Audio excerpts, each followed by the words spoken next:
must be stopped, no matter the cost.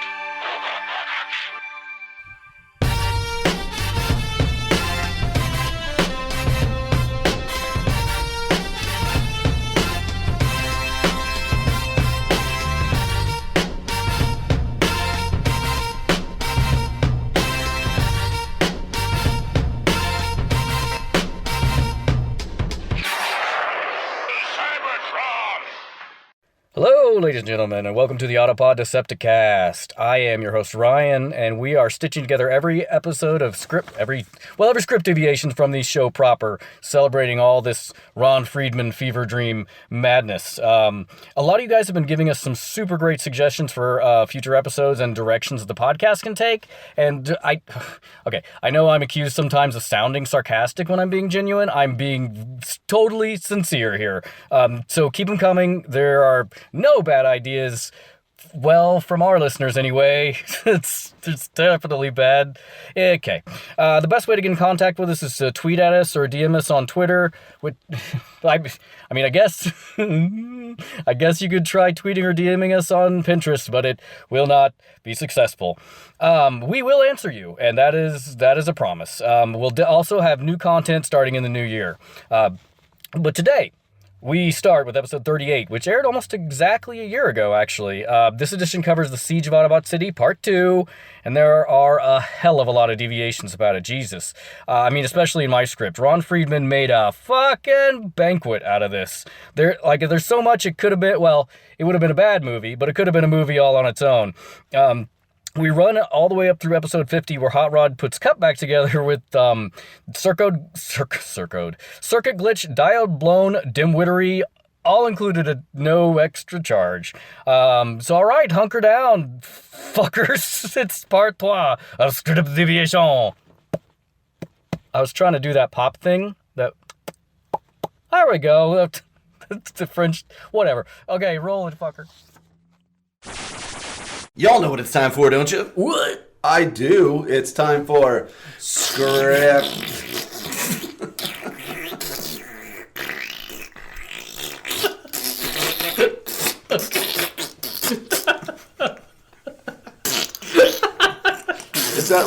don't know why that's so funny. Is that Ryan in my cold chamber? That's right.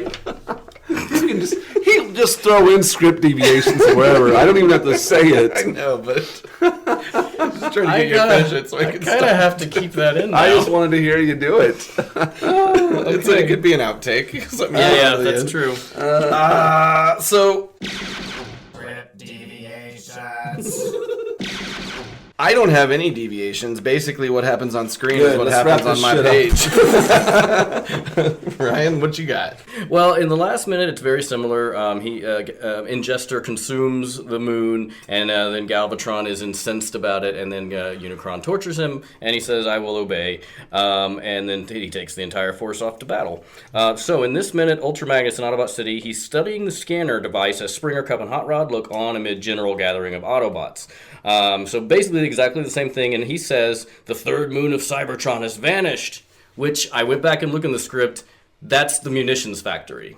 It's Jazz and Cliffjumper. There's no Spike and Bumblebee. Okay. So it's just they were on Moon. Moonbase 1 in the movie is the Moon 3 in this script. Okay. Reaction, ad-lib through the crowd of disbelief. I don't know how you can ad-lib in a cartoon. But then Cup steps forward and calls Ultra Magnus, "Was it the work of the Decepticons?" "I don't know." Looks off, points. "This may be the answer." And all look off, where a small cloud of dust in the distance over the far line of mountains suddenly moves closer, until it's visible as a fast-traveling Autobot whose form is still not quite discernible, moving fast down from the heights to the plains area and into Autobot City, where Ultra Magnus and others are assembled. Who is it? Who could it be? "A special messenger from our forward observation post." Another angle on the special messenger, who is Blur. This is the first appearance in the script of Blur. Oh, so Blur comes in here. Special messenger Blur whips into the shot and up to Ultra Magnus. His motion is so fast that it is a trailing image to catch up with when he stops. He speaks extremely rapidly. "Greetings, Ultra Magnus. I bring word of the sky. Scan findings." I can't do this. "Greetings, Ultra Magnus. I find word of the sky. Scan findings regarding the ingestion and absorption of the third moon of Cybertron." I kind of like this introduction, but it's like really, it's a lot. Like, Yeah, to introduce kind of late. Yeah, it'd be overwhelming. And then Blur says the moon was practically swallowed by the gigantic planet of unknown origin and moved into Cybertron orbit with the last astrodecimal minute. I hate that shit. You don't like the what do they call that? They're stuff? cute. I don't mind them that much. The time conversion. It's just in the script they're really awkward, and they change it a little bit in the movie, which is fine. So Springer says, were there any survivors? Unknown, but since ingestion of the moon, large invasion forces of Decepticons has left for Earth. Hot Rod says, an invasion force? We've got to man battle stations. And Blur says, no time, estimated arrival is now. We cut to the sky, where Galvatron, an enormous invasion force, is descending from Cybertron, joined by a land force of other Decepticons, Insecticons et al., which have been on Earth this whole time. Well, shit. Yeah, so the invading force are so vast that they cast a shadow over the entire landscape. Oh. The noise of their you could never animate this. The noise of their arrival, creating an ominous buzz as we close on Galvatron, who flies into camera, his eyes gleaming malevolently. So they're even more heavily outnumbered now than they were before. On Autobots, pan for reactions. As Decepticons descend and approach and shadows darken the scene and race over the upturned faces of the Autobot defenders, Daniel, Arcee, Springer et al. Springer says, I don't think this is going to be my favorite day, which is a weird line. Not up to his usual standard. Isn't it the same day as the other fight that they just had? I don't think this I think is already going it's been to a be pretty my bad day. Well, I can tell you. Yeah, so that's kind of... That makes this today is certainly not going to be my favorite. It jumps day. around a little because this is so expansive. Like, there's one where there's a lot in there. But, so that's where I'm going to end for that minute. Ice Cube shows up. Damn Oh, right. it will be a good day. This is damn right. It was a good day. Today is not going to be my favorite day. Is that your Ice Cube? Yes. Not too much of anything. Referring to the Blur Grimlock situation in my script, they do describe Grimlock as like a spooked horse refusing to be shut into a barn. There is a... Oh, okay. All right. That's all I've got. Okay, well, I can make up for that short amount because this is a long one. So, again, you write the first draft and cut, but... Whew, Ron really left it all on the stage here. I mean, this shit it jumps all over the place. Here we go. Okay. So in this one, it opens on Hot Rod, anxious to fight, moving back and forth, uncertain how to begin. Come on, let's get behind some cover or start shooting or something. And Cup says, steady, lad. We've got to be an army now, not a frightened mob. Which... And in this script, but also, they do try to make it like militarized, like their ranks and stuff, which is not apparent in the TV show or the movie really at all. Another angle, Arcee and Daniel. As Daniel looks up at Arcee, moves over to him protectively. Hot Rod looks at Arcee in the same way she's looking at Daniel.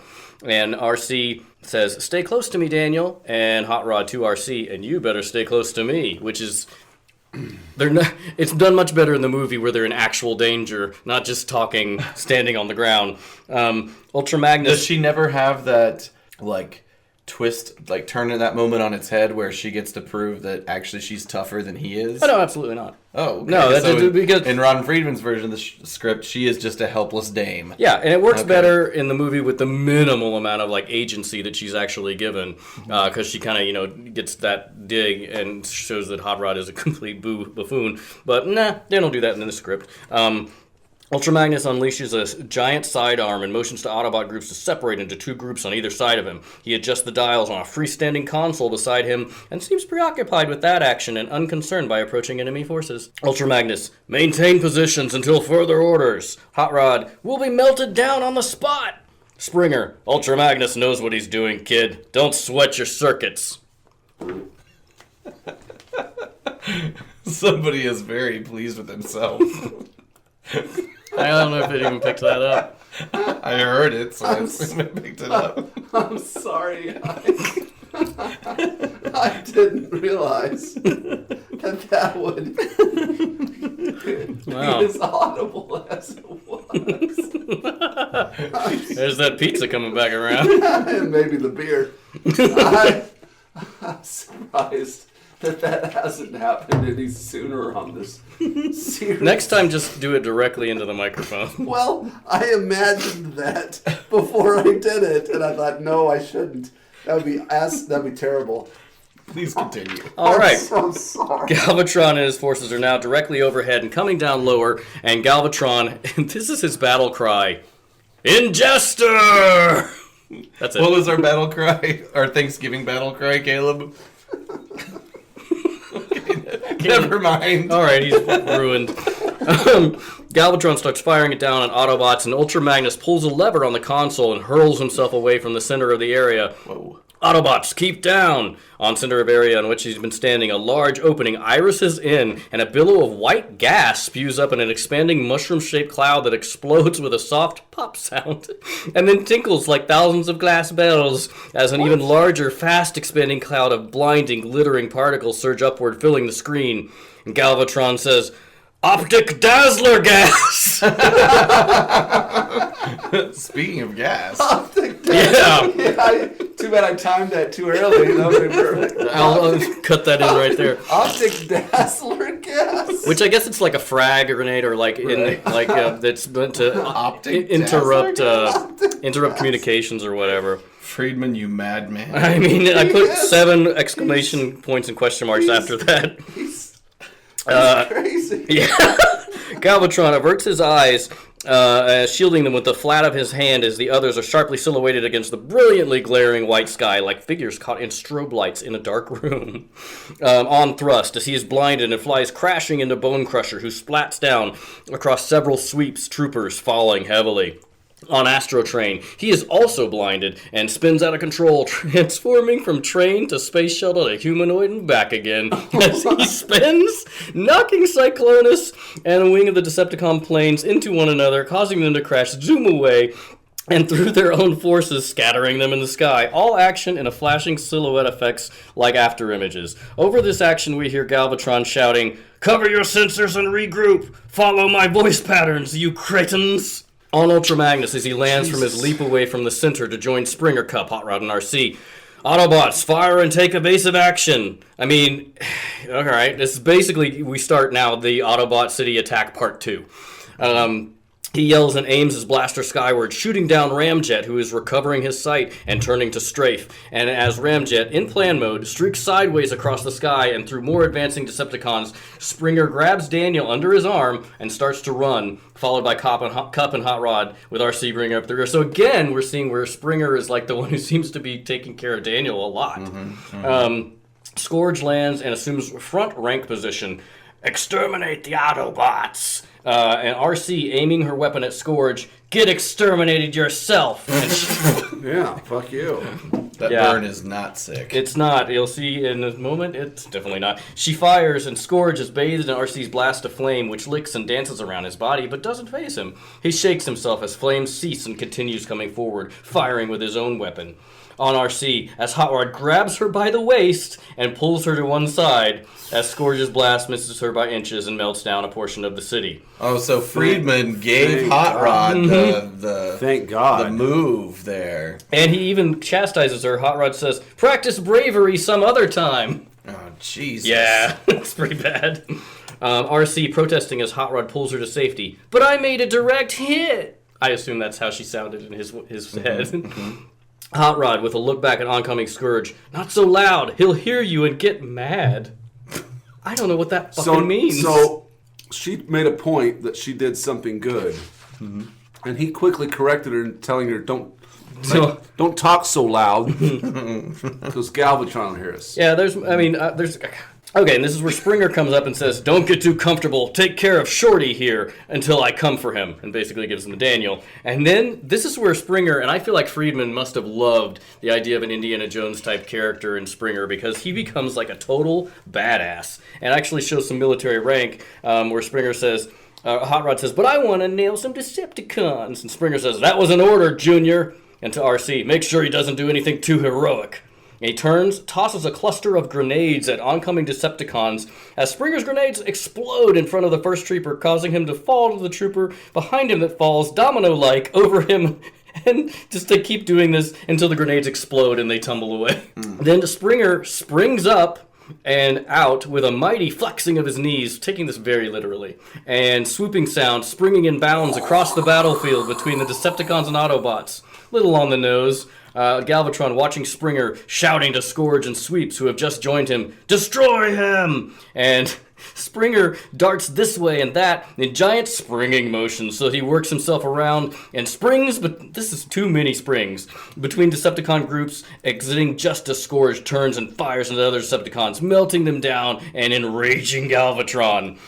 And there's a lot more of that. We can skip some of that. There's more just One thing fighting. I have to say as we talk about this, like we talk about these hordes of Decepticons. Mm-hmm. Like Friedman wrote himself into a corner here because, and he should have known better because he's written for this show the entire first season. He knows there's like 10 Decepticons. Right. Where are these hordes coming from? Like, there's no way that this can actually be made. Is it possible? Is it possible that he's writing? He's like hedging, where he's like, okay, I want him to put in like 10 Decepticons, but if I write 10 Decepticons, they're only going to put in 3 Decepticons. So I'm going to put Maybe. 10,000. So I'm going to put 10,000s because I want like. He got his way. So So strategic. he's overriding. I wonder if he's overriding in order to get to the mark of kind of where he anticipates it being. I can see him now. He's on a coke fueled binge. He's just like, It is the 80s. yeah. And then that's where we get to Blur trying to load the Dinobots. And this is where it gets, there's a weird like digression where the Dinobots, and this speaks to your point, Aaron, where they say Grimlock is like a startled horse. Well, in this one, there are flames all around them, and they're acting like that, like a horse in a barn fire. Ooh, me sludge hot, too hot, too hot. What? Yep. And then there's a part where Ultra Magnus comes up with Perceptor, and Perceptor does some pretty awesome shit here. He's been looking uncertainly and turns and deftly dispatches 2 sweeps with the flat of his hand in a slicing karate move, which cuts them in half through the torso. What? What? And then Ultra Magnus says, "Grimlock, steady yourself. Activate your temperature monitors." What? Yeah, so they're too hot. They just have those? Yeah, I don't know. This whole part I wrote, what the fuck's- fuck is this? Yeah. Why would you?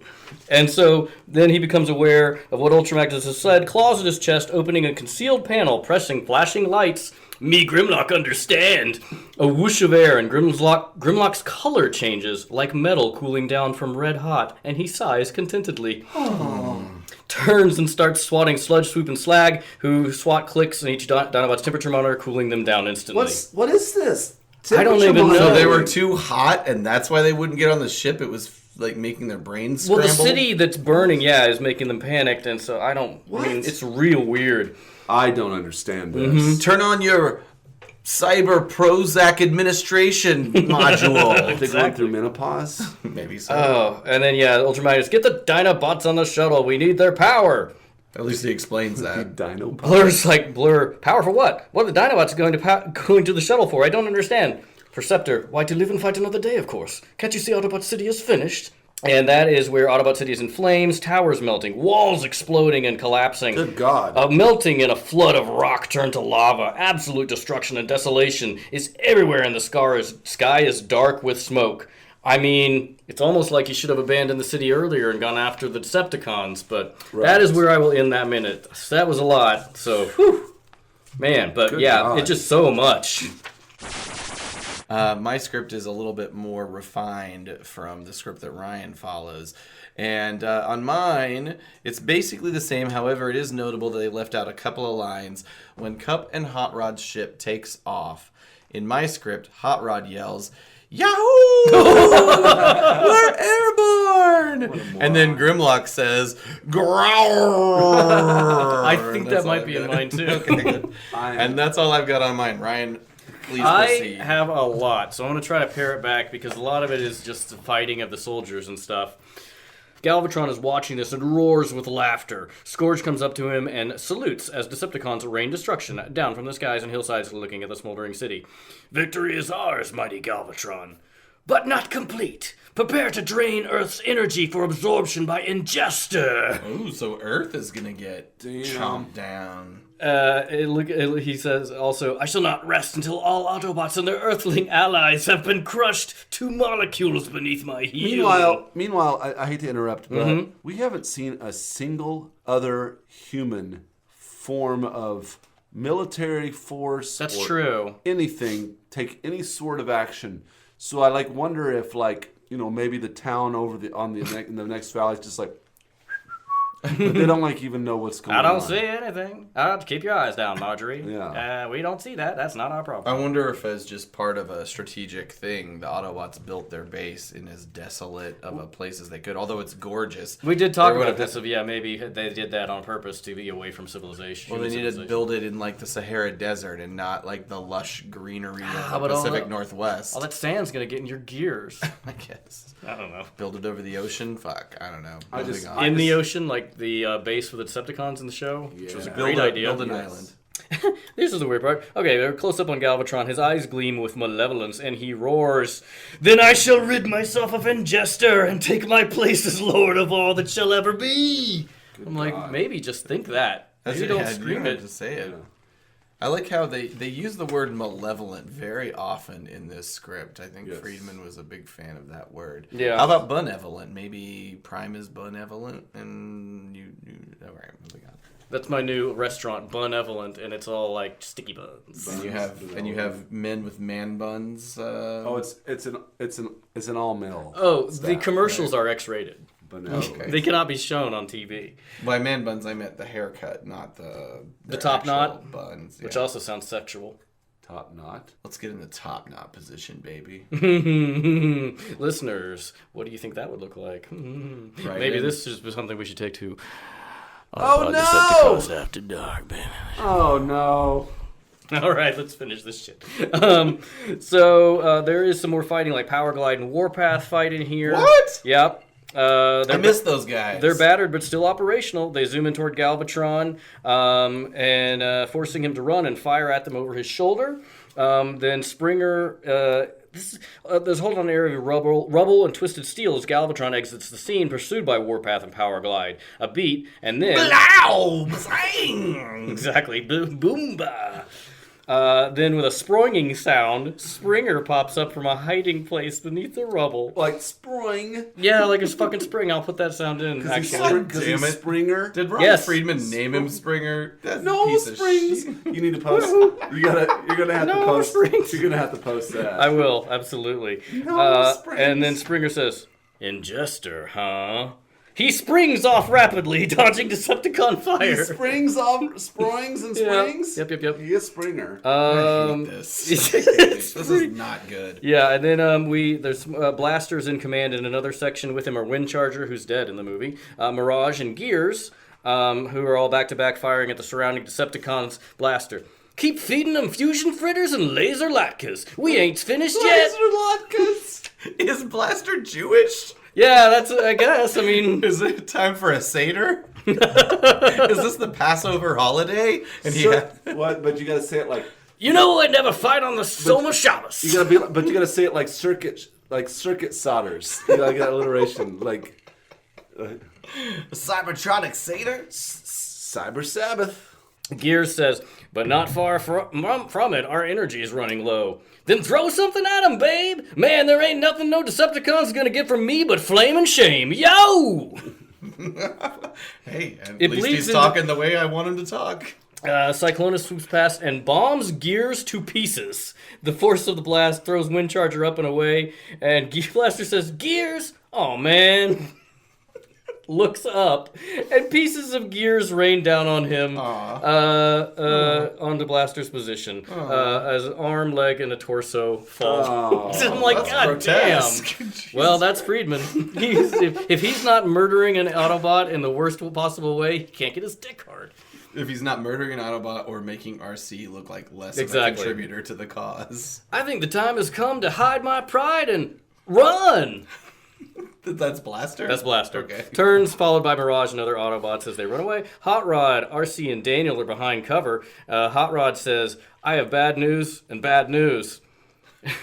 On Hot Rod, Arcee, and Daniel as he ducks down to rejoin them. Hot Rod continuing, the Decepticons are coming and we're trapped. Arcee, tongue-in-cheek, what's the bad news? Hot Rod, we're out of ammo. Get down, Dano. And then... Oh, God. Daniel says, the news just got good. As Cup and Springer come up, Springer uses a war club improvised of a fallen, melted iron beam and bashes one Decepticon through the torso, keeps spinning in a karate movement, sweeps the legs out from two more Decepticons, turns and spins his war club horizontally across his body like a quarterstaff as he looks up and sees Bone Crusher. These guys are ninjas. Yeah, it's pretty In awesome. the last episode, we had Springer, I think, cutting some people in half. Or no, it was a Blur. No, it was Perceptor. Perceptor of all cut, people. Yeah, cut two sweeps in half. With some hi-yas. Yeah, and Bone Crusher comes down on Springer with a laser chainsaw-like weapon. Its flame teeth whirling. Springer blocks the chainsaw with his war club, forces Bone Crusher back, and then spins war club so that the handle gives an uppercut to Bone Crusher's jaw, driving him back. Bone Crusher starts to throw the laser chainsaw like a spear, and it's over, Autobot. They're just inventing weapons. It's laser great. chainsaws. Yeah. I would prefer if Perceptor bored them to death with a TED Talk.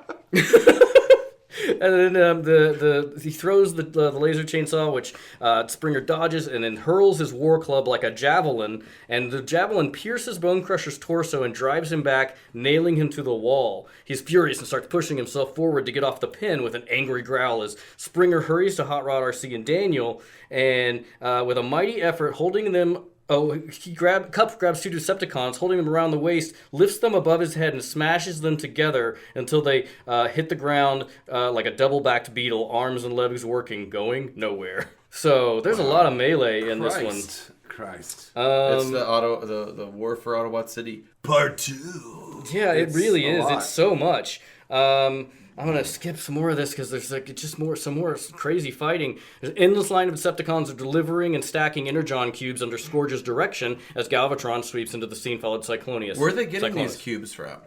From where? I don't know, man. Art these cubes cometh. Galvatron says, "Leave that. There are Autobots to destroy." But they came here to feed Ingester. Why Yeah, not just I let mean, I Ingester guess- creep up and eat the planet I with guess everybody on it? I guess it's because the Autobots they've launched a counterattack, and so he's like, we should crush these guys. All Ingester needs to do is come, sink his mandibles into this planet, put it in his mouth like a sugar cookie. I don't even see finish why, it off. I don't even see why Ingester gives a shit about having the Decepticons do anything. Yeah, honestly. Just fly over True. the planet. And this is where Scourge comes Seriously. in, and this is in the script. He does a partial transformation, so his head rises above his vehicular mode, as though serving as the eyes for the expedition. I think they could probably see in vehicle mode. Yeah. Anyway. Blur isn't. This is where Blur is trying to get the Dinobots into the shuttle. That's all happened before Wait a Blur minute. got the Dinobots in the shuttle. Yeah. Springer comes So up. now here's where the minute begins. I hate this. Remember earlier when we talked about how much we loved it? Now This I is don't. a lot. I mean, there's Now a I know. lot. Maybe we'll grow to love this draft again, but right now I hate it. It's too much. It is And really... Ryan's skipping things. I'm skipping pages. And then Daniel goes with Hot Rod. Actually, Springer takes Hot Rod takes Daniel. The Arcee or Cup and Hot Rod get into the Dinobot shuttle, get the Dinobots in there. Good God. Scourge transform into humanization mode and shouts orders, firing at Blur, who blurs past them, and Arcee, who also whips by. Okay. She just And Hot Rod- sexily walks by. Yeah, she saunters like she by. wants it. Like, Yeah, right. why is she That's dressing right. so sexy? Yeah, she that's doesn't right. want it. She's a woman. That's right. Basically, we have the same scene with Cup and Grimlock whenever they're lighting the shuttle. He even says Petro Rabbit, Omicron Rada. Instead and of Alpha 9. Alpha 9, yeah. And then, in here it does say Hot Rod, Yahoo! We're airborne! And Grimlock, growl. I'm glad we have that commonality. So they boiled from that. They boiled it down to Aaron's version that you read. Which is what we saw on Basically screen. what we see on basically. screen, yeah. God. I have a surprising amount of script deviations. I typically had some good stuff this time for once. Sweet.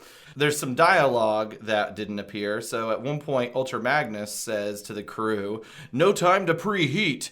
This ship can take it." And Perceptor is saying, "With an accelerated ignition procedure, the ceramic housings might create a magnetic flux." "What?" says Ultra Magnus. Springer, then he does pushes the joystick forward and says, "He means go for it." And this again, yes, I have actually that's in my too. But Okay. again, Springer is Ultra Magnus really comes off, and they only do it I think once or twice in the movie. But Ultra Magnus really comes off as kind of a dullard whenever he doesn't understand what Perceptor says, and then has to be translated by Springer. And it's only mild scientific Yeah.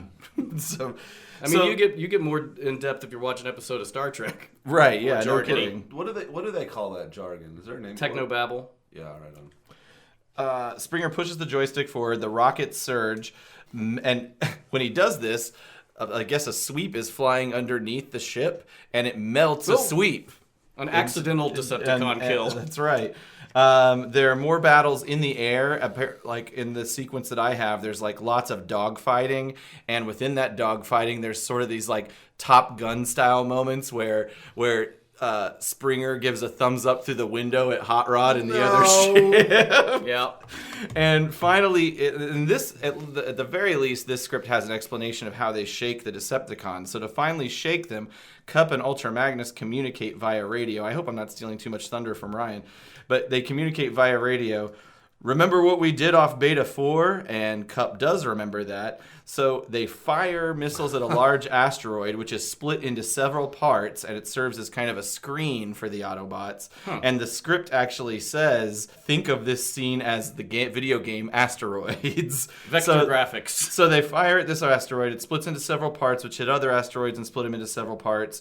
And the script says asteroids keep banging into each other like pool balls after a violent break. And so these asteroid pieces barely miss the Decepticon ships, while the space around them is filled with lava, dust, gas, and explosions. And well, that's inside the bigger asteroids. I don't know. Hit each other, they turn into lava. Yeah, that's a new thing. That's what science. So with all of this going on, it gives the Autobots an opportunity to get into hyperspace, and Galvatron's ship starts to emerge from all that chaos, and Cyclonus is like, the explosions jammed my sensors and I've lost the Autobots. And Galvatron then says, damn it, they did the same thing to me off of Beta 4.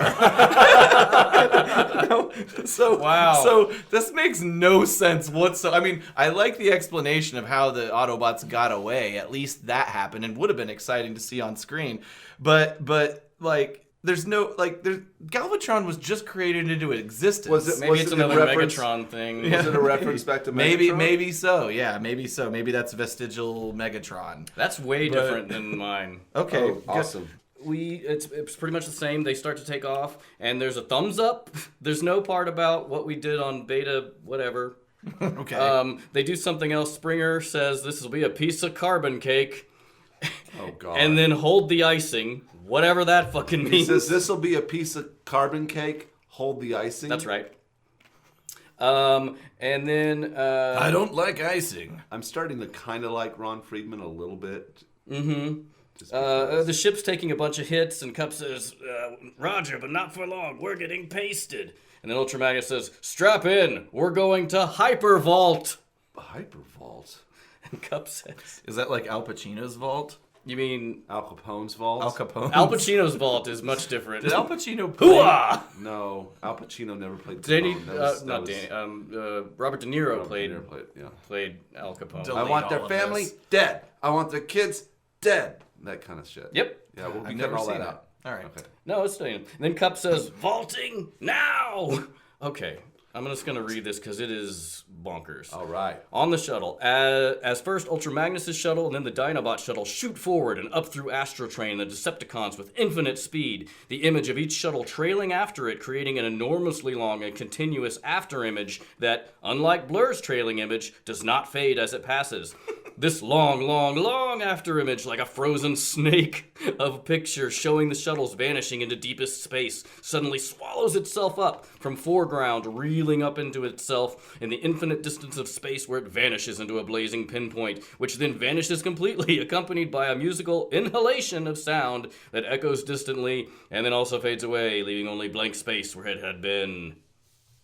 Yeah, I can imagine that. Sure. I don't know what an inhalation of sound is, but... And that's basically the end of that minute. So they go into deep space and to hypervaulting all the way. That sound effect, Caleb, is why you've got the most memorable voice on the podcast.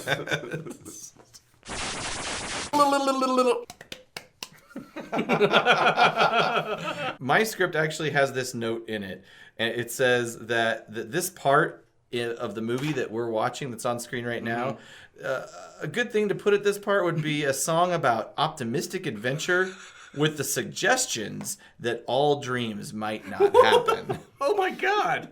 What? That's a note. That's for a this part of very the- specific song request. Oh my God. optimistic adventure with the suggestion that all dreams might not happen. You can dream your biggest dream, but I mean, don't get married to it, because disappointment still occurs. We're grown-ups, not kids. Yeah. Sadness happens. You just gotta deal with it. Yep. So anyway, Ultra That's Magnus, awesome. the whole congratulations bit happens via Ultra Magnus. And but he also says, he gives a little nod to the future. He says that they're going to go ahead and refuel on the junk planet, and from there they're going to work out their battle plan. So the junk planet, So I mean, they're, and actually they're aware. They are Yeah. aware of junk. I think in the next scene, I can't remember if it's the next scene or the scene after. I mean, they are aware the junk planet exists already, but I guess they're just bringing it up a little early, and it's tactically they're going to go there and regroup. Yeah, because Perceptor does say the planet of junk is in this vicinity. Right. So they know about it. Right. Well, they already knew about it, but I guess they didn't know about it this early. It wasn't when we watch it, and as we'll see in a couple minutes later, they only bring it up as sort of a last resort, where now it's kind of a first resort. I don't know. Anyway, Hot Rod's sparring partner was to have many arms and legs and weapons coming from multiple, like maybe in one leg he's got a sword, and in one arm he's got a little cyber knife. Whereas in the movie we see he has 2 arms, 2 legs, and no weapons No weapons. in fighting Hot Rod. But in this version of the script, that drone is a lot more of an asshole, because when Hot Rod is distracted, the sparring bot clobbers him. Hot Rod tells it to quit, but when he does that, it sticks out its metal tongue and gives him a loud raspberry. It's in mine too. And then continues to give Hot Rod cheap shots at every opportunity that he gets. I kind of wish that stayed in. I think That's like the second raspberry Friedman has put in here. Loves the raspberry. He loves it. So that's all I've got. Okay, let's see what I've got here. In this one, Galvatron and Cyclonus and the Decepticons are still on Earth whenever the Autobots escape. Remember in the Hyper Vault, if we all recall. Yeah. So they regrouped on Earth, or The Decepticons never leave Earth to pursue them yet. Okay. Basically, we have wide shot that shows Scourge and Sweeps have piled another huge supply of energy cubes in the staging area. And Galvatron says, "Your bungling has cost me the sweet taste of vengeance I have hungered for. A taste I shall not be denied." Starting off, shouts at Scourge, "Maintain energy production. I shall see to the Autobots in Jester and victory." That's right. So Yes. okay, I'm sorry. And victory! I love that they keep bringing up that catchphrase. He gets onto a huge Decepticon wedge-shaped flat-top space carrier, accompanied by an armada of Cyclonus jets, which I thought was interesting as it brought up the armada again. Right.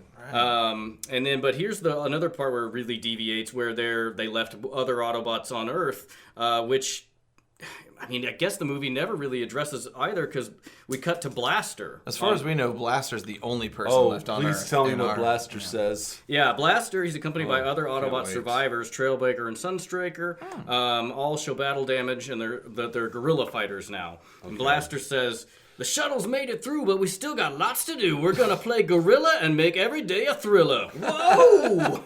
Now, first of all, Muhammad Ali already did that rhyme and did it true. way better. Yes, he did. I think he did. Are you talking about the thriller in Manila? Yes. Oh, wait a minute. What did Blaster say? We We need a fold of Manila, and we're gonna give him he a rhymed thriller. gorilla with We thriller. need a folder Manila. That's right. He's talking about office supplies. A folder Manila. Gotta store his files. And then Sunstreaker says, "Why did Ultra Magnus and the others abandon us? It isn't fair. Fair and player ain't nowhere when Decepticons play and shake and bake with the universe. Something up there gobbled up the third moon of Cybertron and put the Decepticons back together after we tore them apart," which he doesn't rhyme. That was- Lots of exposition. So apparently- in addition to non-rhyming. Yeah, and he recognized that Galvatron and Cyclonus and the Sweeps were the Decepticons they killed. I don't know how, but then we cut to Cup telling the story of the Ikyak, although he says, "Reminds me of the time we faced the Ikyak cyborgs of Phosphor and Orn." Of course. Snarl is not listed. They list all the other Dinobots. And then basically it's pretty much the same. Hot Rod is sparring with the auto combatant, which it is named that in here. It gives him the loud raspberry. And then there's a lot more of the story that Cup goes into, which is fairly boring, actually. And then, Only a Dinobot would find it exciting. there is a part where, there's a part where Hot Rod goes over the intercom and talks to the other ship, and he talks to Arcee and Daniel. And Daniel basically is saying, like, Daniel asks if he can come over and visit the other shuttle. And it's like a hologram situation, so another thing from Star Wars. Wait. So Daniel's asking if he can go over to the If other Hot shuttle Rod can come over to their ship and visit. and play. Why? To Well, play. I'll tell you, Daniel, then you, me, and Arcee could play semiconductor chess. Oh my god. Like classic chess just isn't good enough to make it to 2005. Exactly. As a game. It's thousands that of years people play. old, but nope. Semiconductor chess. And then Daniel Do they do it or do they tell him to screw? No, that's why this part is still like cut out because nothing happens to it with it. They But basically, it's again. they ignore him. It plays up essentially the Arcee Hot Rod thing because a bit like Daniel's like, hey, please, Arcee, can he come over? And Arcee says coyly to Hot Rod's hologram, well, I suppose it would be all right. What? I know. It says it's coily. Yes. But it's all That's weird. It's all holograms. I'm sorry. Yeah, it's just a hologram. It's all holograms. So they're already over there. Like, please, can I come over? I'm already over there. I in guess the hologram kinda. form. Kinda that, yeah. I can just be over there. There's nothing you can do about it. And then basically this is why it gets cut out and it's so stupid because then Springer comes up and says, hold the personal calls. Perceptor's going to lock coordinates on an energy transfer now leaving Earth and we need the circuits. Okay. So that just goes away and nothing ever comes up about it. It should be hold all personal calls. We just got away from the Decepticons. We shouldn't be playing games right now. We should be on kind of high alert and figuring out our next move. Yeah, and so after that, basically Perceptor, and this is much different, he plugs his fingers into the console board to like interface directly with the computer, and then it cuts to back No on... Bluetooth in these days. Like he's trying. 2005. Apparently, this energy transfer is like what Unicron did before with the slurping of the straw, and like they're detecting that this is going to happen again. And so we cut back to Earth, where there's an angle on the assembly lines of the Energon cubes, and we see human slaves and Autobot slaves hauling Energon cubes under whips of Decepticon and sweep guards as they bring more cubes to the stack. And where is that on Earth? That's on Earth. Oh.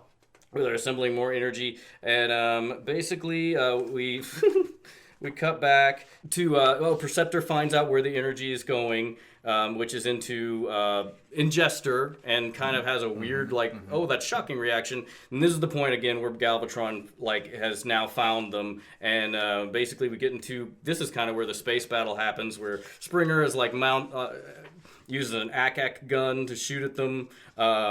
It's like Ultra says, Cup, elevate force fields at once. And then that's when Galvatron pushes the firing button on the console and eject canister bombs, which trail rocket exhaust. The green so button. basically exactly where this moment ends.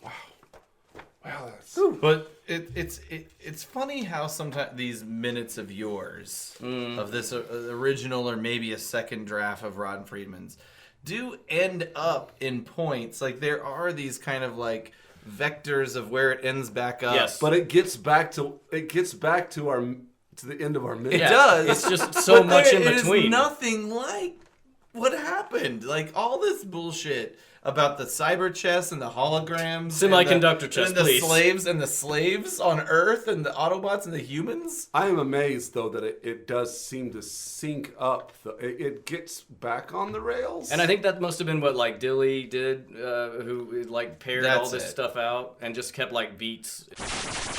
The movie doesn't name them, but the missiles that were used to be fired upon Cup and Hot Rod's ship are called Moleculon missiles. That's in mine too. And I think we've referred to it in actually a couple previous episodes when we talked about the Revenge. And at first, essentially the same things happen. There's a bit more dialogue, but Hot Rod does challenge Cup's idea to inverse polarities. He says, that'll tear the ship apart. But after they avoid the missiles, instead of Cyclonus attacking them and disabling the ships, they float by what is described as a, quote, giant alien-made moon. Yes. And a hatch opens from that moon, and a giant, quote, lobster claw-like grabber comes out, grabs the ship, crushes it, and flings the Autobots towards Quintessa. So there's a That moon is random. outside Quintessa, and a lobster claw grabs it Lobster and claw. tosses it towards them instead of them being We're shot being attacked down. by Galvatron. Guess what you don't expect? Some fucking crustacean to attack you from a random fucking moon. That's weird. That's not in mine at all. All right, good. It's a bananas like What's That's all I've got. What's the Galvatron cheer? Ingester. ingester. And victory? No, just ingester. It's just the word ingester. Just It's a bonkers Floro Dairy stuff. Okay, so in my deviation, this is a real short one. Basically, it's the same thing. Galvatron has found them and is attacking them, and he shoots the moleculon missiles. They strike the hull of the shuttle, causing a vibrating line of electrical energy to crackle all around the shuttle, lacing over and around it like a webbing of some fiery spider. Which A lot of organic spiders and lobsters and snake. I don't know. There's a lot of organic stuff in these earlier drafts. this one's weird because Bio. like Cup says, "We're hit, abandoned," and then the shuttle cracks violently apart. Its shards and sections blasting in all directions toward camera, through camera, as Hot Rod comes flying out, turning over and over in space toward the camera and over the camera, and falling, and Cup says, "Ship!" Abandoned ship. And then the Hot Rod falls out of sight, and we hear the echo of his yell, "Ah!" And then Galvatron smiles malevolently and says, "One down, one to go."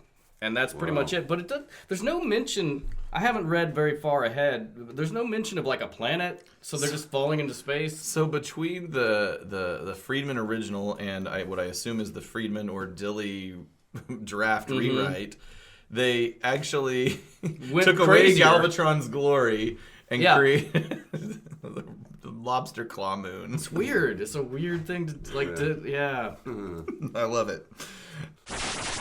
But so in mine, the only real deviation is that as Ultra Magnus and Springer pilot the ship, Blur, Arcee, and Daniel are noted to be patching holes in the hull. So they're like repairing the ship while this fight is going down. Child this labor. space battle. Yeah, put him to work. Make him do something. That's all I've got. Mine's pretty short as well. Basically, we pull back and we're in Ultra Magnus in the cockpit. In the background, Blur and Arcee work to patch over holes in the hull, with Daniel helping them. Perceptor is slowly, methodically plotting coordinates on a light-up table, seemingly oblivious to shakes and rockings of hits being scored on their ship. Springer says, "Cup and Hot Rod have bought it. Maybe the Dinobots were tough enough to survive, but I wouldn't bet on it." Jesus. Ultra Magnus Very says, compassionate. he doesn't even say I can't deal with it. He just straight up ignores it and says, Our force field shields are weakening. Damage control report." And on Daniel with Arcee and Blur, Daniel hammering small metal patch plates over smoking pin in the hull. Oh, he's repairing the ship. That's great. "There's a million holes in the fuselage." Oh, golly. I hate your Daniel voice I more like than the real Daniel voice. I like it. Arcee says, stage direction, more adult report, 62% deficit in structure. And then Arcee further says, power supply depleted, survival factor -3. Survival factor? Survival factor -3? that can't be good. Is that anything like our terror watch alert How scale? did you get below 0? I mean, yeah, that You're seems- dead already. It seems like the bottom. One thing I like about this is that this is the first mention of a force field. Like, at least, like, that helps give some credence to shields, the yeah. whole, like, the It whole, seems like, like that- some lasers are stronger than others or whatever. No, maybe there's a force field involved. Seems like or that a force shield, field's right? doing a really good job, too. Up to now. A million holes. Well, a million holes, yeah. And then we're back on Springer and Ultra Magnus. Springer, "We've got no choice. We've got to die." What? Which is the version of they're gonna dog us until they see us dead. Right. But it doesn't even, Ultra Magnus doesn't even tell you, like, oh, we're not really gonna die. They just straight up in this script act like they're dead. And then it cuts back to Galvatron, maintain molecular barrage. And as he works the controls and eject more canister bombs, they haven't sufficient reserves to ward off destruction of that magnitude. And then an electrical outline envelops the ship, and there's a blinding flash, after which large particles of space junk and remnants of the hull and superstructure come exploding toward the camera and past the camera, accompanied by an explosive sound, and then silence. Oh, I get it now. Where the shuttle has been, there is now nothing, just loose asteroids and clouds of space dust. So yeah. So when he says we've got to die, he means that he wants the Decepticons to think they've died. I kind of like that angle on it, like essentially let the viewer think they've dead and then reveal that they separated the ship. I think that's what you. Well, I guess. Well, no. Here you got the reveal. We're going to separate the ship, so you knew they were going to. You knew this explosion didn't have any real dramatic weight to it because you knew. True. That's true. Yeah, I actually do kind of like that better, where you don't have the reveal until later. I gotcha. Although we're better than you, creators of this movie. Can you imagine that line, "We've got to die," is ridiculous. Poor Daniel being like, "What?" I have a slightly different take on the unicorn. Unicorn. That's the knockoff. What is that called? Blaster Bluster? That's the Asian knockoff Unicron character. Unicorn. Unicorn and Bluster. And after the remains, the back 3/4 of Magnus's ship explodes, Scourge says, the Autobots have been terminated. And then Galvatron says, excellent, and soon we shall say the same of that infernal Unicron. Whoa. And then he gets tortured and his body twists and writhes in pain. Now that makes sense. Sure. Yeah, also, way to tip your hand. Don't you already know from previous scenes that he can hear you? Stop saying things out loud, man. Right. What are you doing? You don't have to do... So, the only other thing is that the Autobots already know... If you'll remember from previous script deviations, the Autobots at this point... in my script, already know that the junk planet exists. Yes. And Ultra Magnus asks Perceptor if he can locate it, and Perceptor does the jib-jabby thing and then clears his throat and says, yes. And then I guess they proceed to it. And that's all I've got. Right on. Okay, so... Let's see, is this the long one? Oh no! They're all long, I feel Not like. all of them. The next one's really short. Actually, because I struggle to figure out where to cut them off because there's extra stuff that happens, like Caleb said last episode. People love the script deviations. I think it seems in all the comments I've heard, they are among they could probably fast forward past the first 20 minutes of the show and just listen to script deviations. Well. They also quote unquote love Transformers After Dark. Yeah. They also like a particular one of ours voices. All right. Great. Yeah. So if you remember on the previous episode, there is an electrical outline that envelops the Ultra Magnus' shuttle, and a blinding flash with large particles of space junk and the remnants of the hull and superstructure explode toward the camera. And then Galvatron says, at last. And then he turns and shouts, report, which is, I don't understand. But Cyclonus says, sensor readings indicate an explosion of magnitude zeta. That is a very large magnitude. It is. That's like a death factor of -3? That's right. -10, I'd say. Oh, even more. There's there's no assault on Galvatron by Unicron in mine. Galvatron says, then they have been terminated. Return to Earth base. I intend to claim the fruits of this victory from Ingester. That's right, I personally. forgot that in this version of the script, the Decepticons are entrenched on Earth. Mm-hmm. They've basically turned Earth into there's a whole bit, and this their is why I'm saying that this is longer, because there's a whole bit with Blaster and the rest of the insurgents on Earth that it is not in the movie at all. So Galvatron basically flies away, and Cyclonus is the one who goes to Earth. Okay. And whereas Galvatron's going to Unicron, yes. Cyclonus is going to Earth. Okay. The flat top Cyclonus takes control of the flat top carrier, the ship, and he flies away. What? So wait, hang on, I'm sorry. Cyclonus gets on the Revenge, and flies to Earth, and then Galvatron and the other guys just fly their normal, in their bodies. Well, obviously Galvatron could probably hop into the Armada. Cyclonus's clone? Yeah. Cyclonus! Whoa, break it down. That's right. All right, go on. Sorry. No, it's fine. This is a weird mystery right now. It's not completely clear. I think I don't know. Anyway, so we cut to Ultra Magnus's shuttle, or rather a quarter of it, and Springer says they bought it. We just know. Yeah, and that is, I guess they're veering off, so that's how they know. And so then we see Arcee, Perceptor, Springer, and Blur crowded together in a cramped remnant of the cockpit as Daniel and Ultra Magnus sit at the control deck. Arcee says, "We had to detonate 3/4 of the shuttle to convince them, but that doesn't leave us much to go on." And so basically her, like, this garbage thing that we're flying. And then Blur's like, power outage, cycling wattage, minimal voltage, but we're still here. But not for long. And Ultra Magnus says, but not for long if we don't make repairs. Perceptor, can you find us someplace to set down? And that is where he, basically the same thing. It literally says here, Ultra Magnus holds his head in his hands as Springer grimaces to Perceptors. Hey, that's what they put on screen. Good job. That still exists. Perceptor says, I think I know just the spot to turn 19 degrees axial north. We then... And the guys are like, what the fuck does that mean? Cut, after that, we cut to Earth. And then in the distance, we see a fiery glow of burning remnants of Autobot City in the cold ray. Feeding straw. Yep. Extending down... The feeding straw of the Unicron. Oh, Ingester. Yeah, Ingester. Oh, wait, he's at Earth right now. He's not, but like he is still sucking power off of Earth. Weird. And, yeah. He's drinking Earth's milkshake? Yes. I drink your milkshake. And it fucking says this again in the fucking script. Scourge is in mid-transformation position, his head sticking up from his vehicle. And then Scourge says life form sensed, and basically it's he comes to this place and is like is trying to find the rogue Autobots, but they just find like a skeleton, it's in quotes, of an old Decepticon, which is weird. This is like a...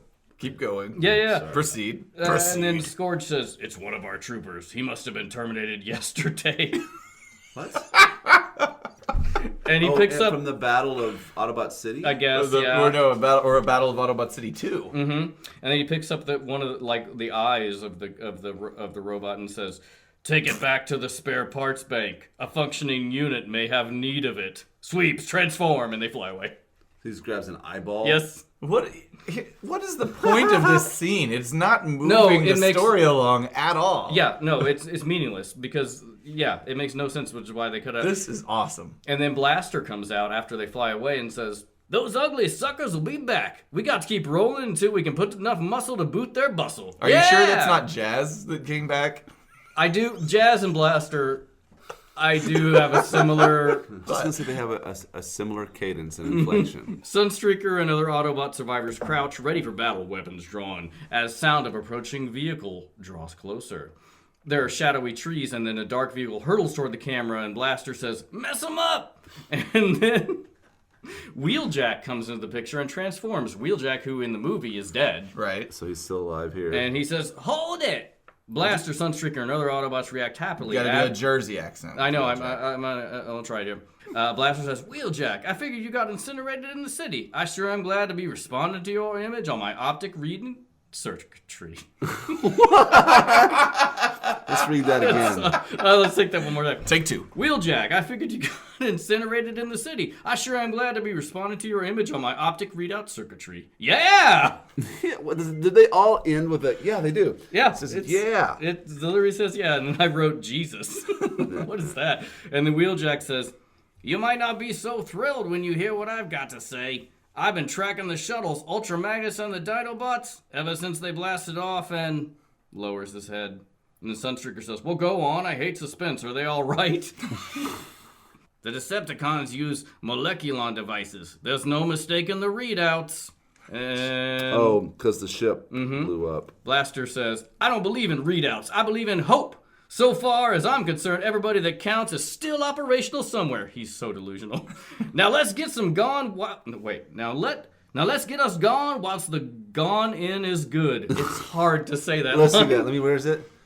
"Now let's get us gone whilst the gone-in is good." Mm-hmm. Yo! This is like Song of the South level it is writing. not good. It's pretty bad. That is... I don't know if Ron Friedman was watching a lot of Looney Tunes from the Like- 50s. or even like Even older, like Oh my God, Uncle Weston- Tom's Cabin. West and I started watching the early Looney Tunes and almost immediately became super racist. Oh, sure, yeah. Like Well, black. when they bring up Japanese people, they always have like thick glasses and buck teeth. Yeah, even worse than yeah. that. But like the second one we watched, and this was New Year's Eve. We were watching this. Bugs Bunny is literally in blackface. Yeah. Yeah, it's horrifying. I'm like, you don't need to do that, guys. All right, we're almost done here. The Autobots shout, roll, and you got it, etc. Ad-lib. Transform and start moving as a shudder goes through the landscape. The fields and hills undulate, and there's a huge submerged roar and cracking sound, and then all is still. Sunstreaker, what was that? Wheeljack. The Earth's reaction to... That's not Wheeljack, that was Blaster. Okay. Wheeljack. The Earth's reaction to Decepticon energy drain. If depletion continues at its present rate, this planet will self-destruct within the next 48 hours. Earth? Yes. And that is, I will close That's it where out. you're leaving it? I'm going to close it out right there. Earth is gonna. Yeah, that's a weird component they add. Like, apparently, like, they're draining so much power that Earth is going to be destroyed in 2 days. So you'll remember from mine the last time we saw Cup and Hot Rod, which this was a big turn. There was a giant metallic claw that kind of grabbed and crushed the ship. And this scene in my script opens up with a small falling object. And you ultimately find out that's Hot Rod. And he keeps falling down, down, down. He plummets through the atmosphere, falls past, quote, shiny rock pinnacles of unusual construction into what is called a silvery energy sea. And he splashes into it. As he sinks, he collides with a reef, so he bounces down among that. And he gets up. He immediately transforms. He tries calling to his team through his intercom, and he rounds a corner and finds what is called in the script a robotoid squid that is tearing Cup to pieces. So, as opposed to a ship crashing, which you couldn't do that because it's a different parallel universe, he got crushed by the claw, flung, I guess, into the planet's atmosphere, splashed through the water, and went looking for his people. Why didn't he splash into ball-bearing sea? That's right. Ball-bearing water. Was that the description of Energy Cybertron liquid. or something? I don't remember. This works much No, better. no. That was the description of Unicron, like Ingester, the planet. Yeah, That's what it this was. works much better.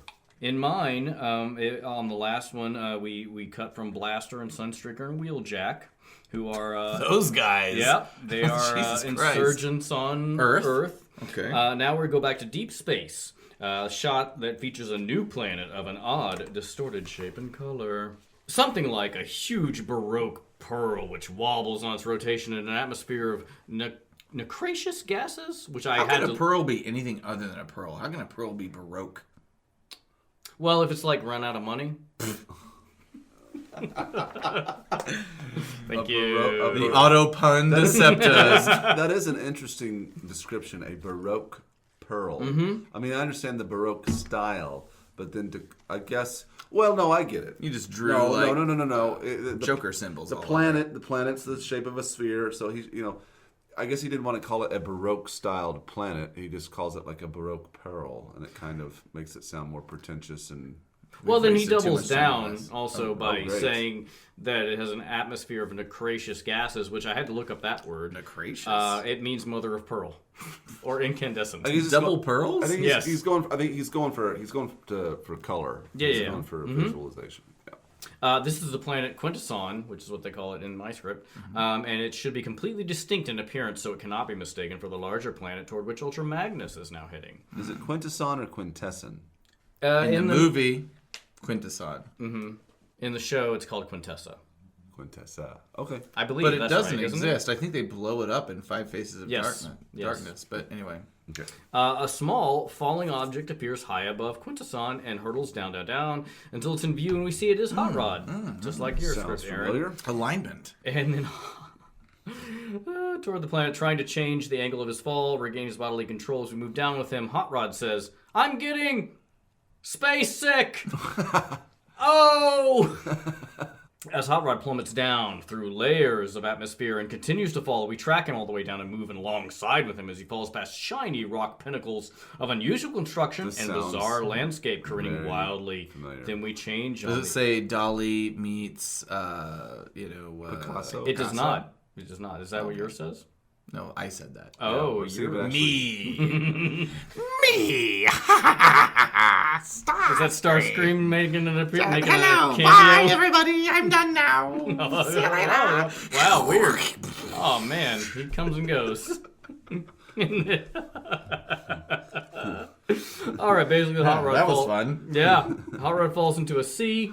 He sinks to the bottom, where he collides with a high-tech metallic structured sort of reef, like you said, Aaron, and then transforms into his auto mode, modified for undersea action. Oh, didn't get any of that on screen or in my script. Which is weird. And also, before that, he says he generates a glass bubble headpiece and takes a huge breath, which I'm like, he has to breathe now? That's kind of like, there was an episode of the original G1 cartoon, I don't remember if it was season 1 or season 2, but Hound goes underwater and creates glass screen over his face, presumably for breathing and or clear So sight. stupid. Yeah, pretty dumb. They got rid of it. I mean, also, and this is like way late, but I've seen people who were like memes and stuff of like when Galvatron chokes Hot Rod, they're in space. Why would Hot Rod need to breathe? Right. I always took it as more of like he's compressing like some fluids that he needs to do. Ripping his head off, Why perhaps. why would any of the Transformers feel pain in the first place? Excellent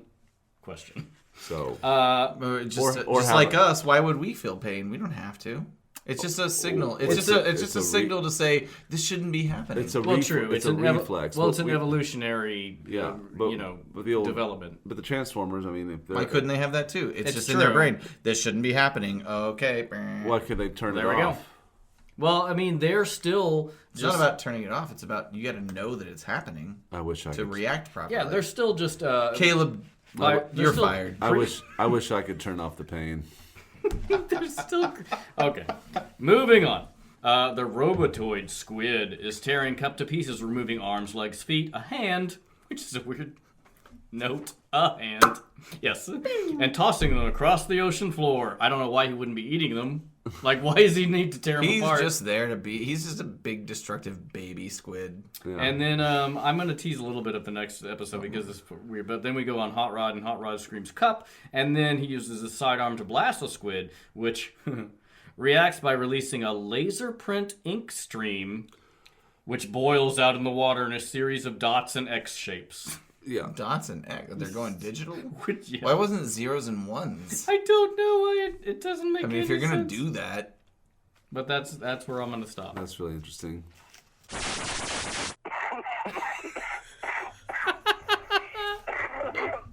Ebola! I don't have too much that's really that different. It's just a couple script notes that I thought were funny. It talks about when Hot Rod shoots at the squid that his shots, quote, plink off a couple tentacles. And after Hot Rod blasts the, quote, hideous optical sensor, the squid releases a laser print ink stream which boils in the water in a series of dots and X shapes. Yeah! that So made one it to that draft. Made it a while through there. And the script also mentions that Cup is half buried in the, quote, sand. But All right. so, I mean, yeah, I guess maybe that's not so much a deviation since it happened on Check, the check, check. screen. All right. So, Ryan, I hope you've got something way better than that. I got some interesting stuff. This was pretty short, actually. Hot Rod Neil, basically it's the same thing. He uses his sidearm to blast the squid, releases the laser print ink stream, as we said. Hot Rod lowers his head and blows a blast of air through his headpiece. The air blast clears the water of the ink, which is like, so he's blowing air through his fucking face? So weird.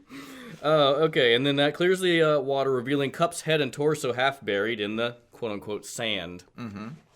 As Hot Rod kneels, he says, Cup, say something! Close on Cup's head as he turns his head to look up at Hot Rod and spits out a mouthful of sand. What does this mean? Cup says, burbling as he speaks, but... Okay, I guess I didn't read this. Cup says button, and Hot Rod says button? And Cup... But your lip differential and get me out of here. I'm starting to rust. What a jerk. And then Hot Rod says, "Sure, Cup, right away." And then, as he speaks, Hot Rod extends one arm and sends out a visible magnetic wave, which spreads and rapidly pulls Cup's scattered body parts together. They clang and stick to Cup's head and torso in a jumble of odd part and machine ends. Well, that's fucking weird and silly. Like, what the fuck? Way to make this have no emotional impact at all. And then, Hot Rod cradles Cup's head in the crook of his arm and starts ascending through the energy sea, scattering schools of curious metallic Peeper Fish. The fish are cigar-shaped, long-nosed, one-eyed, and they peep, peep, peep like tiny chickens. What the fuck? Peeper Fish? I don't... What a weirdly specific detail that doesn't have to exist. Oh no. Jesus Christ. And I took the liberty of drawing a little design work of what I thought that would look like. Oh, hey, share that with the audience. I will share that, and I'll send a text of it to Caleb. But oh god, that made me laugh for a while. And that's it. That's it, huh? Well, Yeah. that's all you got. That's all you need. Mine is it's pretty close in. Ultra Magnus' ship is, quote, buffeted by winds and storms as it enters the atmosphere of Junkion. So it's kind of like going into Jupiter a little bit. It sounds like. No. Daniel- Jupiter's a gas planet. But going into it, there'd be winds and storms. If you were to try and There would be penetrate pretty its extreme. atmosphere, Caleb. Okay. You shouldn't enter Jupiter's atmosphere through that. I don't red eye recommend if you going can help anywhere it. into Jupiter. It's a very hostile environment. Daniel asks Springer where they are, and Springer says the place where everything ends up after you throw it out. And he holds up his hands and crosses his fingers like a cross for some reason. What? Religious overtones in this draft. Everyone is in a jumbled tangle post-wreck. Springer has half his body sticking through the hull, it says. That's in mine too. Daniel says, "Wow, that was better than the roller coaster at Future World." God, it made it to that. That's in mine as well. That made it to a later draft. Do it. Future World. Brilliant name. The writers found a moment to enter another sort of perceptor moment with the composition of this planet seems to be a chaotic amalgam of discarded ferrous and non-ferrous articulations. Ultra Magnus, how's that? Springer, he says the planet's made of junk. So that happens. Ultra Magnus straps on a tool belt in this version. Straight up Batman utility belt. And then Daniel, the only other piece, Daniel wants to help just like we see on screen. Springer tells him it's rough out there and to stay inside and play with crayons or something. The 1986 version of the 2006 equivalent of play with your an iPad. iPad. Does it really say play with crayons? It says that in mine too, yeah. Oh, it literally says that. I hope I didn't steal all No, of your I've got some other stuff. All right, that's all I've got.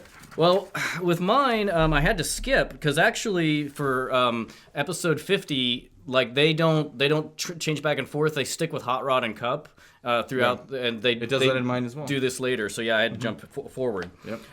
So they're on the edge of a huge shadowy planet in space, like you said, buffeted by winds. And Springer says, "Hang on, this isn't gonna be any powder puff landing." It's fucking great.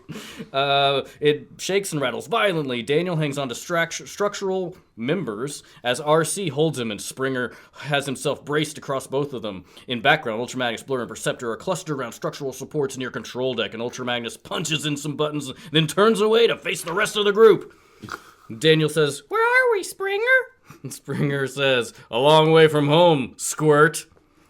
Ultra Magnus says, "From here on, it's Maybe he wasn't calling Daniel squirt. Maybe he was like jizzing in his face. stage directions." That's why it's in parentheses. Robo jizzing. Sorry, Caleb. Your Yeah, face like is in that horrified. hilarious Michael Bay moment where John Turturro gets peed on. Right. I fucking hate that.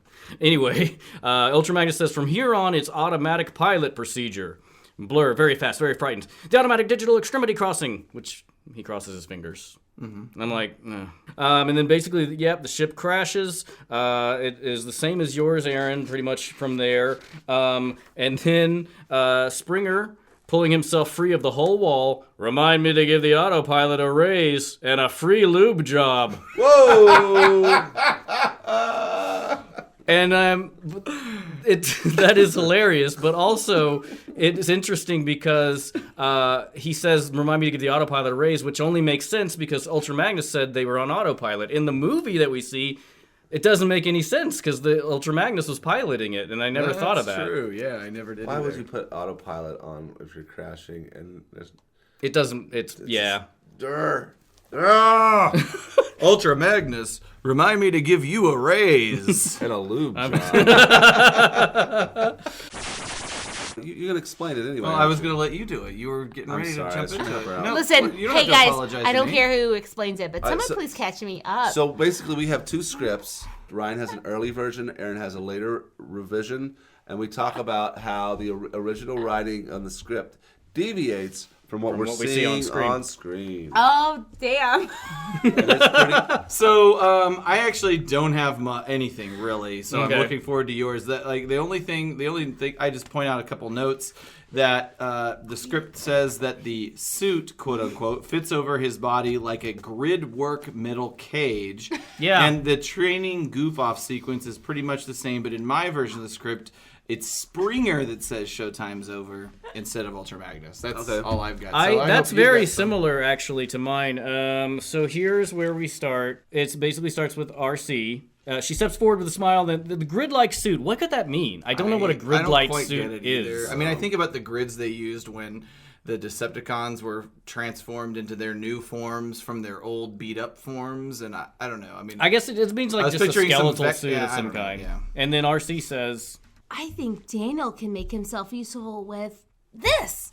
holds the grid-like metal frame quote-unquote suit. What is it, Arcee? An exosuit. Starts helping him into it. And then he gets inside the suit, which basically fits over his body, and the Perceptor says the external skeletal structure of the exosuit increases the wearer's strength and capacity by a factor of 500. Even more, perhaps. in other words, There is no, that's one where we actually they didn't don't do clear it up for him. Daniel huh? in Okay. this cage, Springer says, don't fight it, Dano. You control an exosuit by thinking about what you want to do before you do it. And then Daniel, brow knitted, thinking, says, thinking? Suddenly starts moving and starts tap dancing rapidly. Tap bounces off the walls. Little upwards- motherfucking Savion Glover up in here. Exactly. Spinning upside down, then flips over several times and lands in a splatter. Legs spread, arms this way and that, amused, startled and unhurt, and all laugh at him, and Daniel says, it's kind of tricky. And then Arcee says, For the first time out, you were great. Sorry. Wait. Let me try that again. For the first time out, you were great. and then Springer says, showtime, yeah, like you said, Aaron, showtime's over, we got work to do. And then as Springer, Arcee, Daniel et al. Come down the ramp around the lush, quote-unquote, vegetation of growing junk clumps. And Growing junk clumps? yeah. And then Daniel whistles and says, this must be the junk capital of the universe. So basically the same thing. Although I will point out that in this 1 minute, Ron Friedman has made two typos. One would be the J instead of a U in universe, which literally makes it Juniverse. And the other one was there it is. Whenever Perceptor says factor of 500, factor is spelled with a P instead of an O. Facts per. So this is That's like hour 97 of a Coke fueled like rewrite binge. Factor. Even Melody gets Juniverse. Even Melody gets that Ron Friedman's script is a little bit of a bore sometimes. It's wordy, but again, it's a first draft. You write and then you cut. Hey everybody, time to go. Time for script deviations. Don't you know? Is this a remix that we're doing? I should note that at this part of my story in the script, the events are structured somewhat differently from what we see on screen. For example, the whole scene of Hot Rod and Cup on Quintessa, starting with Hot Rod falling from the sky, saving Cup, assembling him, bumping into the Alicons, universal greeting, capture, all that happens in one uncut set of sequences. But to align with what we see on screen, Cup does accuse Hot Rod of missing a part, and it sounds like you might have more on this as well. Hot Rod fumbles through some scrap and explains why those pieces can't be Cups. I have that too. And Cup continues to insist a part is missing, which makes Hot Rod hang his head in shame. Cup feels bad for Hot Rod, tells him that all things considered, Hot Rod did an amazing job, which brightens his mood like it did on screen. They decide to go find the Dinobots, and when Cup transforms, The visual that we see on screen makes it evident that a fender is misplaced, which Yes. we don't see on screen, and that wheel is mounted improperly, so he wobbles and rides unevenly, and there's chugging and oil spewing out of him, to which Cup says, part of this is what we hear on screen, but he says, of all the circuit glitch diode blowing dimwittery, I told you a pot was missing, so... That was the payoff on that. Was yours the exact same? It's pretty much the same. Yeah, I'll just add a little bit of the funny details because, like you said, Aaron, that's why I think it's funny how some of the beats get into the final what we see on screen, but it doesn't make a ton of sense unless you. Right. Because it's a component of an original part that gets cut out. But yeah, that's why there's that immediate turnaround where he's trying to make him feel better. He feels more upset in the script. On the screen, he seems like he's like, come on. Right. It feels like they really like the joke about leaving a piece out, and they just wanted to leave that, to me anyway, and they just wanted to leave that in the movie, even if they didn't really have much to back it up. Yeah. I mean, the next 2 minutes in the original script here is, or one of the early drafts, is super wordy on these next couple parts. I will say I'll read some of the things that are in the scrap metal parts lying at Cup's feet that didn't get put in. See, this wasn't yours. It's some kind of prehistoric ion cruncher, and this doohickey looks like a funky Energon funnel. Where did these parts come from? I know. You just pick them up along the seafloor? In there. Yeah, so pretty much mine was basically the same thing, except there was one part that was different at the very end. Cup says, "We've got to go on, lad. We're still in one unit, more or less, and others are counting on us to follow through." And Hot Rod takes a beat and nods and says, "Right.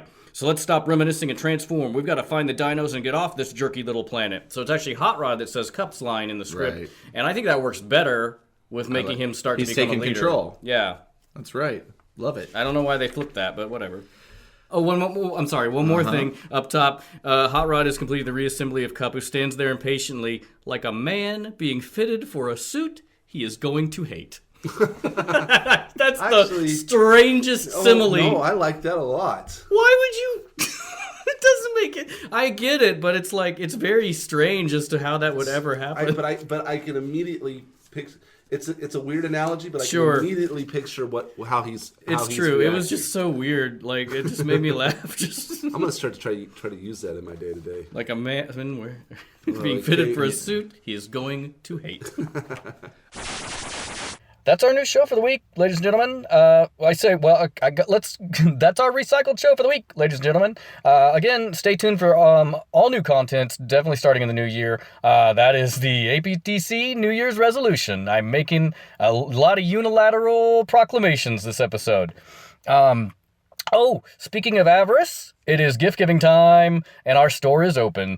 'Tis the season to be sharing, Fred. It's autobotdecepticast.com/APDC store. Big, serious thank you to all of our listeners and friends who've already ordered and received their merch. We love seeing you posting that stuff. It's certainly something that we'll never get rich on, but we love creating it and like the podcast.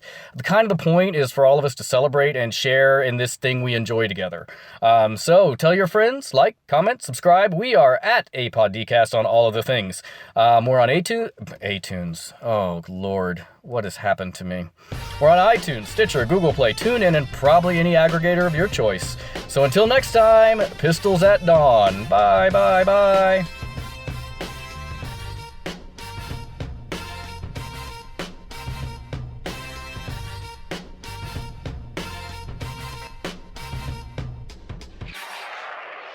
Cybertron! Blow cells, where we sell good.